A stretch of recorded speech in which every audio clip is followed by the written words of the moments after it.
આજે છે ધીરું બોલી છે.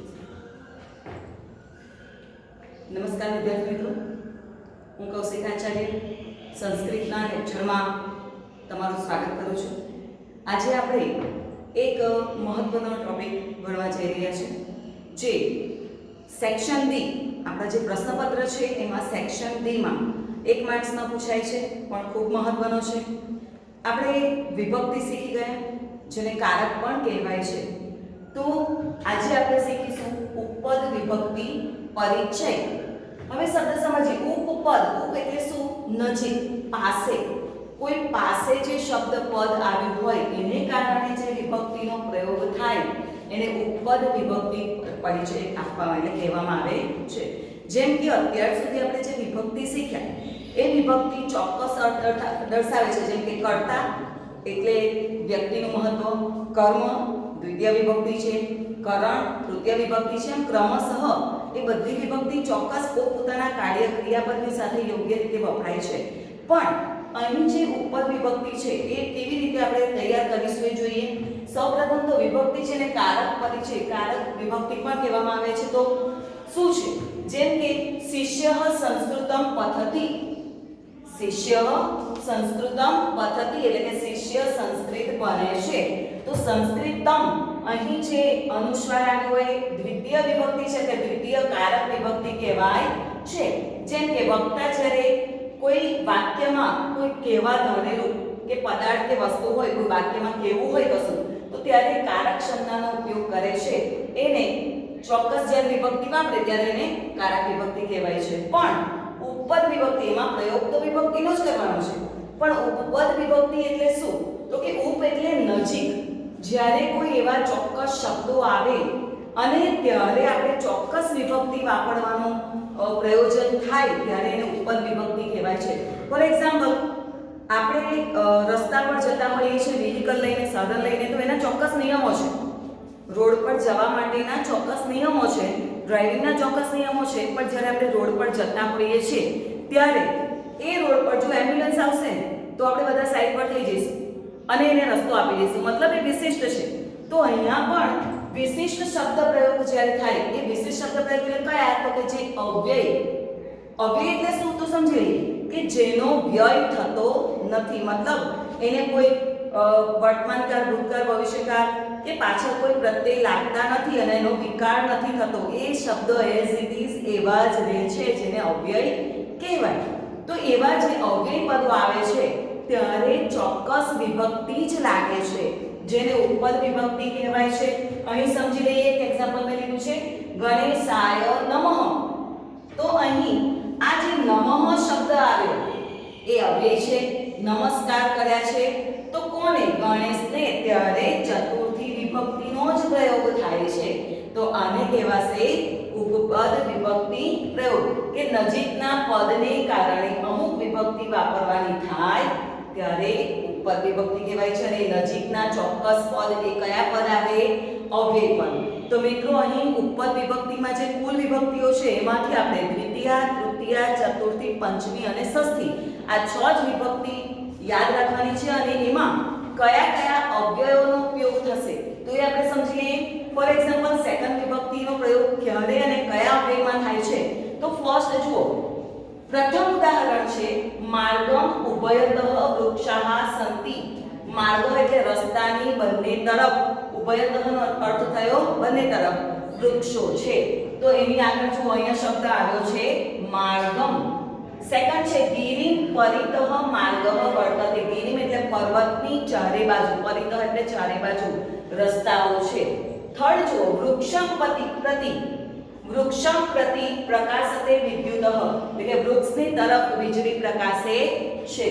ત્યાર પછી જુઓ, વિદ્યામ વિના નિષ્ફલમ જીવનમ. વિદ્યા વગર જીવન નિષ્ફળ છે. ત્યાર પછી જુઓ, સ તામ નિકષા સંગત્ય આહ. તે તેની પાસે જઈને વિનયથી બોલ્યો. તો અહીં માર્ગમ, ગિરિમ, વૃક્ષમ, વિદ્યામ અને તામ આ જે બધા શબ્દો છે એ બધા જ સેકન્ડ વિભક્તિમાં છે. કેમ? તો કે એની પછી જુઓ તરત આ જે શબ્દો આવ્યા ઉભયતઃ, પરિતઃ, પ્રતિ, વિના, નિકષા આ બધા અવ્યય પદો છે, એ અવ્યય પદો આવવાને કારણે આ બધા જ શબ્દો દ્વિતીય વિભક્તિમાં આવે છે. એટલે કે આ જે અવ્યય પદ છે ખાસ યાદ રાખવાના છે. આપણે કેવી રીતે યાદ રાખીશું? સૌથી વધારે અવ્યય પદ દ્વિતીય વિભક્તિમાં જ છે. તો જોઈએ એને લયબદ્ધ યાદ રાખીએ. વાક્યો યાદ રાખવાની જરૂર નથી, ફક્ત શબ્દો યાદ રાખો તો સરળતાથી યાદ રહેશે. પ્રતિ વિના નિકષા ઉભયતઃ પરિતઃ અંતરા દ્વિતીય. આ રીતે બોલીશું તો આપણને યાદ રહેશે. પ્રતિ એટલે તરફ, વિના એટલે વગર, નિકષા એટલે એમની પાસે, ઉભયતઃ એટલે બંને બાજુ સાઈડ, પરિતઃ એટલે ચારે બાજુ અને અંતરાનો અર્થ પણ સાથે થાય છે, એટલે કે બે બાજુ થાય છે. તો અહીં આ વાક્ય યાદ રાખવાના છે. જેમ કે છાત્રઃ વિદ્યાલયમ પ્રતિ ગચ્છતિ, નદ્યઃ સાગરમ પ્રતિ પ્રવહતિ. તો અહીંયા સાગર શબ્દને દ્વિતીય વિભક્તિ સાગરમ પ્રતિ આવ્યું એટલે સાગરને દ્વિતીય વિભક્તિ લાગે છે. તો સૌથી વધારે આપણે ધોરણ 10 માં જે ટેક્સ્ટ બુકમાં પણ છે, એક્ઝામ્પલ છે, એને તૈયાર કરીએ તો કયા વધારે પૂછાય છે? પ્રતિ વિના નિકષા. આ ત્રણનો પ્રયોગ વધારે છે અને આ પણ આપણે સમજવાના છે, પણ બોર્ડની એક્ઝામ માટે આ યાદ રાખીશું. હવે આવી આપણે તૃતીય વિભક્તિ. તૃતીય વિભક્તિ આપણે જોઈએ શું દર્શાવે છે? તો સાધનનો અર્થ દર્શાવે છે. હું ચોકથી લખું છું તો ચોક એ સાધનના અર્થમાં આવ્યો. પંખાથી પવન ખાઉં છું તો પંખો એ સાધનના અર્થમાં આવ્યો. તો તૃતીય વિભક્તિ માટે કયા કયા અવ્યય પદો આવશે? તો આપણે જોઈ લઈએ. સહ, સમમ, સાર્ધમ, અલમ. હવે સમજો અહીંયા આ જે ત્રણ શબ્દ છે સહ, સમમ અને સાર્ધમ, એનું ગુજરાતી થાય છે સાથે. ત્રણેયનો અર્થ એક જ થાય છે. અને અલમ શબ્દ છે મિત્રો આપણા ટેક્સ્ટબુકમાં ચેપ્ટર નંબર 14 માં એક જ એક્ઝામ્પલ એનું છે અને એક જ વાક્ય યાદ રાખવાનું છે. અલમ આશંકયા. તો અલમનો અર્થ થાય છે રહેવા દો. કોઈને કાર્ય કરતા અટકાવવા હોય, કામ રોકી દેવા હોય કામ કરતા અથવા બોલતા, તો શબ્દ અલમ વપરાય છે અને એની સાથે તૃતીય વિભક્તિનો પ્રયોગ થાય છે. તો આ ત્રણેય શબ્દ જે અવ્યય પદ આવ્યા સહ, સમમ, સાર્ધમ, અલમ, તો એ કેવી રીતે થશે? થર્ડ લેશનમાં આપણે ભણ્યા કે ત્વમ મિત્રેહે સમમ પાઠશાલા ગચ્છ. તો મિત્રોની સાથે શાળાએ જા. તો આ જે સમમ શબ્દ આવ્યો તો એને કારણે મિત્ર શબ્દને તૃતીય વિભક્તિ લાગી. સેકન્ડ લેશનમાં આપણે ભણી ગયા અનાગત વિધાતા પરિજનેન સહ નિષ્ક્રાંતઃ. તો અહીં જ્યારે સહનો પ્રયોગ થયો, અહીં સહનો પ્રયોગ થયો એટલે પરિજનેન શબ્દ, પરિજન શબ્દને તૃતીય વિભક્તિ લાગે છે.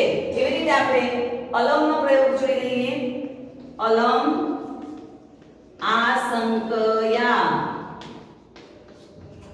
આશંકા સ્પેલિંગ છે તે યાદ કરતી તૃતીય વિભક્તિનો છે. શંકા કરવાનું રહેવા દો એટલે કે ડાઉટ ના કરશો. બીજો એક ઉદાહરણ જોઈએ. અલમ પઠનેન. ભણવાનું રહેવા દો. આવું સ્વપ્ન જોવાનું નહીં, ત્યારે આપણને કોઈ કહે નહીં, પણ ભણવાનું રહેવા દો તો એ રોકવા માટેનો આ શબ્દ આવે છે. અને કેવી રીતે યાદ રાખીશું? સહ, સમમ, સાર્ધમ, અલમ, તૃતીય. આ લયબદ્ધ બોલીએ તો આપણને વિભક્તિ કઈ વપરાય અને કયા શબ્દો આવે એ પણ યાદ રહે છે. હવે આપણે આવીશું ચતુર્થી વિભક્તિ. જેમ જેમ આગળ વધીશું એમ અવ્યય પદ ઓછા થતા જશે. ચતુર્થી વિભક્તિમાં જુઓ નમઃ, સ્વાહા, સ્વસ્તિ, ત્રણ જ શબ્દ છે. હવે એને સમજીએ. નમઃ એટલે નમસ્કાર, સ્વાહા એટલે યજ્ઞ કરતા હોય ને એમાં જે આપણે આહુતિ આપતા હોય ને એને કહેવાય સ્વાહા. અને સ્વસ્તિ એટલે કલ્યાણ થાવ, એટલે જ્યારે કોઈ આશીર્વાદ આપતું હોય ત્યારે સ્વસ્તિ શબ્દ વપરાય છે. તો અહીં જ્યારે આ ત્રણેય શબ્દનો પ્રયોગ થાય ત્યારે કઈ વિભક્તિ વપરાય છે? ચતુર્થી. ચતુર્થી વિભક્તિ કોઈને કંઈક આપીએ છે, જેને આપીએ છે ને એ ચતુર્થી વિભક્તિમાં વપરાય છે. જેમ કે બાલકઃ શ્વાનાય રોટિકામ દદાતિ, એટલે કે બાળક કૂતરાને રોટલી આપે છે. તો કોને આપે છે? કૂતરાને. તો એને ચતુર્થી વિભક્તિ લાગે છે.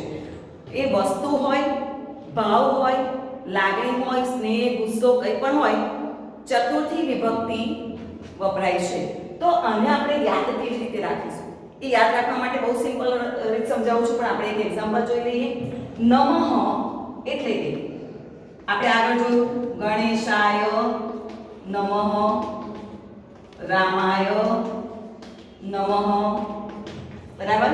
જ્યારે જ્યાં જ્યાં નમઃ શબ્દ હોય તો જેને નમસ્કાર કરીએ એટલે આપણે માન આપીએ છીએ ભગવાનને, તે ચતુર્થી વિભક્તિમાં આવ્યું. ત્યાર પછી છે સ્વાહા, અગ્નયે સ્વાહા. અગ્નિ ઇકારાંત છે. અગ્નિ શું છે? ઇકારાંત છે. તેનો ચતુર્થી વિભક્તિ પ્રયોગ યે આવે છે. એટલે અગ્નિને આપણે અર્પણ કરીએ છીએ. અને સ્વસ્તિ પુત્રાય સ્વસ્તિ, પુત્રનું કલ્યાણ થાવ, પુત્રનું કલ્યાણ થાવ આપણે આશીર્વાદ આપીએ છીએ. તો હવે આને યાદ કેવી રીતે રાખીશું? જો બહુ મજાનું છે. આપણે સૌથી પહેલા શું કરવાનું છે? નમઃ એટલે નમસ્કાર, પછી આહુતિ આપી સ્વાહા, અને પછી આશીર્વાદ આપ્યો સ્વસ્તિ. ફરીથી જોઈએ નમઃ સ્વાહા સ્વસ્તિ. સ્વસ્તિ એટલે આપણે આશીર્વાદ આપવા હાથ ઊંચો કરીશું. બહુ ઝડપથી યાદ રહેશે. નમઃ સ્વાહા સ્વસ્તિ ચતુર્થી. હવે ચતુર્થી માટે જુઓ મેં થંભ વાળી દીધો એટલે ચતુર્થીમાં યાદ રહી ગયું. 4 ફિંગર છે મારી, ચતુર્થી વિભક્તિ થઈ ગઈ. ખૂબ મજાનું છે અને તરત યાદ રહી જશે. ત્યાર પછી આપણે જોઈશું પંચમી વિભક્તિ. આપણે જોયું કે પંચમી વિભક્તિ એ અલગ થવાનો ભાવ દર્શાવે છે. તો પંચમી વિભક્તિમાં ફક્ત 2 જ પ્રત્યય છે. ઋતે પ્રવૃત્તિ, ઋતે પ્રવૃત્તિ. ઋતે એટલે ત્યારથી શરૂ કરીને, અને પ્રવૃત્તિનો અર્થ પણ થાય ત્યારથી શરૂ કરીને. એટલે કે બાળપણથી શરૂ કરીને આજ સુધી હું ડ્રોઈંગ કરું છું, બાળપણથી શરૂ કરીને આજ સુધી હું ગીત ગાઉં છું. બાલ્ય કાલાત પ્રવૃત્તિ અહમ ગાયામિ. હું બાળપણથી ગાતી આવી છું, હજુ પણ ગાઉં છું. તો આ આપણે ફક્ત યાદ રાખવાના છે ઋતે પ્રવૃત્તિ પંચમી. પ યાદ રહેશે સરળતાથી. પણ એના એક્ઝામ્પલ જોઈએ. બાલ્ય કાલાત પ્રવૃત્તિ સહ બાલ્યકાલાત પ્રવૃત્તિ ગાયતી.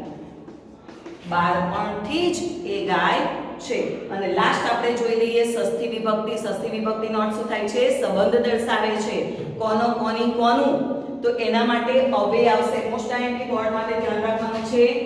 કૃતે અગ્રે પુરતઃ. પુરતઃ પૃષ્ઠતઃ એ પણ લઈ શકાશે. કૃતેનો અર્થ થશે માટે. તમે શા માટે, કોના માટે આ કાર્ય કર્યું?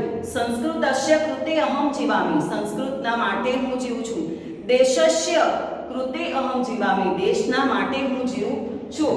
તો સહ જીવાનામ કૃતે ઉપયોગિનઃ આસ. મતલબ કે તે જીવિત વ્યક્તિઓના માટે. જો અહીંયા કૃતે શબ્દ આવ્યો છે તો એની ષષ્ઠી વિભક્તિ બહુવચન આવે છે. હવે જો આપણે એવું કહીએ કે મારી આગળ કોણ ઊભું છે? મમ અગ્રે કહ અસ્તિ. મમ અગ્રે કહ અસ્તિ. મારી આગળ કોણ છે? તો મારી આગળ જે ઊભું છે, અગ્રે એટલે આગળ અને પૃષ્ઠતઃ પાછળ, પુરતઃ એ શબ્દ. તો કોનો, કોની, કોનું અર્થમાં લઈ શકીએ? અહીં આપણે એક્ઝામ્પલ જોઈએ. દેશસ્ય અગ્રે અહમ કિમપી નાસ્તિ. દેશની આગળ હું કશું પણ નથી, મારા માટે દેશ જ સર્વસ્વ છે. બરાબર. તો આ ષષ્ઠી વિભક્તિ પ્રયોગ થશે. બંનેના એક્ઝામ્પલ સેમ જ આવશે. તમારી આગળ કોણ ઊભું છે એના માટે પણ અગ્રે તો સ્ય વિભક્તિ લેવાનું છે. હવે આપણે આ જે 1 માર્ક્સનું છે એમાં યાદ કેવી રીતે રાખવાનું છે? એક્ઝામ્પલ યાદ રાખવા માટેની કોઈ જરૂર નથી. હા, શબ્દો યાદ એટલે કે અવ્યય પદો યાદ રાખવાના છે. તો જેમ આપણે શ્લોક પૂર્તિના ગઈને મોડે કરીએ છીએ એમ લયબદ્ધ બોલવાનું છે. જુઓ અહીં પ્રાસયુક્ત તમે બોલશો તો બહુ ઝડપથી કઈ વિભક્તિ માટે કયો શબ્દ આવે છે. બોર્ડમાં જે મહત્વના પૂછાય છે એ દ્વિતીયા, તૃતીયા, ચતુર્થીમાં નમઃ, પંચમીમાં બહુ પૂછાતું નથી પણ તૈયાર કરવાનું, અને ષષ્ઠીમાં જે ટેક્સ્ટ બુકમાં આપણે એક્ઝામ્પલ આપ્યા છે એની વાત કરું છું. જોઈ લઈએ આપણે લયબદ્ધ કેવી રીતે બોલીશું. પ્રતિવિનાની કસા ઉભયતઃ પરિતઃ અંતરા દ્વિતીયા. પ્રતિવિનાની કસા ઉભયતઃ પરિતઃ અંતરા દ્વિતીયા. આ રીતે બોલવાનું. ફરી છે સહ સમમ સાર્ધમ અલમ તૃતીયા. સહ સમમ સાર્ધમ અલમ તૃતીયા. ચતુર્થીને આપણે અભિનય કરીશું. નમઃ સ્વાહા સ્વસ્તિ ચતુર્થી. અંગૂઠો વાળી દેવાનો એટલે ચતુર્થી તમને 4 યાદ રે. નમઃ સ્વાહા સ્વસ્તિ ચતુર્થી. અને આવશે ઋતે પ્રવૃત્તિ પંચમી. પ થી યાદ રાખવાનું. ઋતે પ્રવૃત્તિ પંચમી. બે શબ્દ છે. કૃતે અગ્રે પુરતઃ ષષ્ઠી. કૃતે અગ્રે પુરતઃ ષષ્ઠી. ખૂબ સરળ છે અને અવ્યય પદ જ આપણે યાદ રાખવાના છે. ટેક્સ્ટ બુકમાં જે છે એ મોટે ભાગે આમાં એક્ઝામ્પલ મેં લખેલા છે. અસ્તુ.